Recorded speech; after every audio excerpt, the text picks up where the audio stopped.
for business, only for those foreign investors, only for those countries across the world that are willing to deal with Nigeria. So it's about creating that psychological environment that this country, Nigerian country, and by extension, countries across Africa, are ready to do business right now on our own terms. No longer would we allow exploitation of our resources. And in fact, the appeal to them from that speech is open your ports, to our exports. And of course, when we are talking about our exports, it's not going to be about primary products. Because over the years, since independence and all that, most of Africa's exports to the global north have been in primary products. And this more or less underscores the issues of exploitation. We export primary products, they manufacture it, and then, they use it as raw materials, get final products, and again, export that back to us, and we buy. So what the president is saying is that when you open your exports, your ports to us, we are going to bring our own secondary products, our own enhanced products, and that makes us better develop, because we would also be talking of secondary production lines in countries like Nigeria, in South Africa, and other countries of Africa. And the immediate impact of that will be obvious development, either at the level of economy or even at the level of socialization, education, health, and all that, because we'll have more fund to channel into this sector.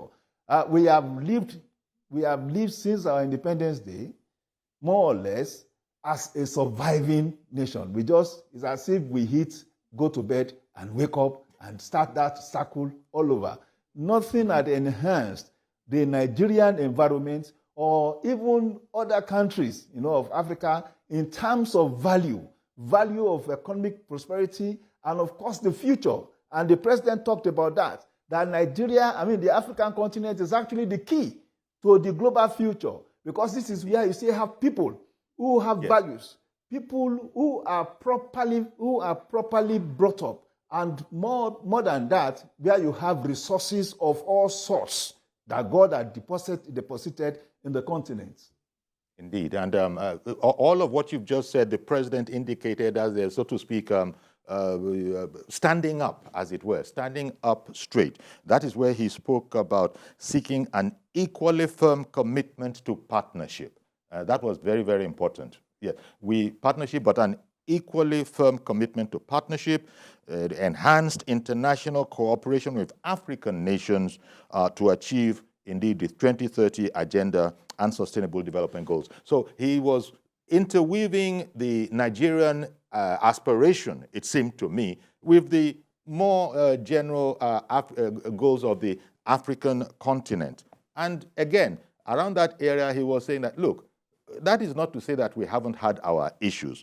Both long-standing, internal and external factors, quoting the president directly now, Nigeria and Africa's economic structures have been skewed to impede development, industrial expansion, job creation, and the equitable distribution of wealth, signaling that, look, all of that has to be in a bygone era. It's not going to be business as usual. It's pretty much indicative of the way he came on when he took up the mantle of leadership in Nigeria. Said, look, some tough things are going to have to be done. It's not going to be business as usual. In fact, as you said, when you started off with that, when you characterized his presentation as, almost confrontational, but it was a proud African. He was speaking up as an upright African, and that, look, those times are gone. We'll be looking at a different kind of relationships. And as you just pointed out, it was underlined in there that Africa is indeed the key once we're going to have an equitable and mutually beneficial relationship. He spoke also about democracy in Africa and his efforts as the chairman of the president, as the chairman of ECOWAS, which was important. He spoke to the fact that, look, the wave of coups happening, he, as you recall, he spoke about what that was and what it shouldn't be read as. It's a matter of certain yearnings and aspirations. Speak about that, because Tinubu took that to the international stage. I think in different ways we should actually thumb our chest that we have a president that could beautifully, interweave issues in Nigeria and create a connection with other countries of Africa. The truth is that Africa is the centerpiece of Nigeria's foreign relations, and you also need a president that understands the context of this relationship. One, knowing that a vibrant African continent would impact on the growth and development of Nigeria. And of course, knowing the role of Nigeria in the African continent, over the years, it has been accepted that Nigeria is a champion of the African continent. And more than that, even economic indicators had established Nigeria as the largest economy in Africa. So there's a natural leadership role that has been placed on Nigeria to play in the development and growth of the African continent. So that advocacy that the president took, to the international stage must naturally come from a mind that had been following development and growth, and of course controversies around issues in the African continent. And that is why I can say that it's a working of a mind that had been concerned, that had its own overview of what is wrong with Africa and why there is a need to change pattern and change model in Africa.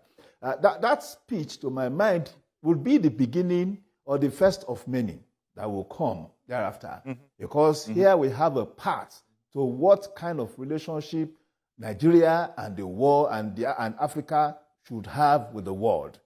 Two, it is an understanding of the fact that we are a resource-rich country as Nigeria, but more than that, we are a resource-rich continent as Africa. But unfortunately, and the president made note of that, which was very impressive, unfortunately, all resource-rich countries of Africa had been immersed in one form of crisis or the other, instigated, of course, by exploiters and pillagers from outside the continent. And therefore, an understanding of this would, of course, lead to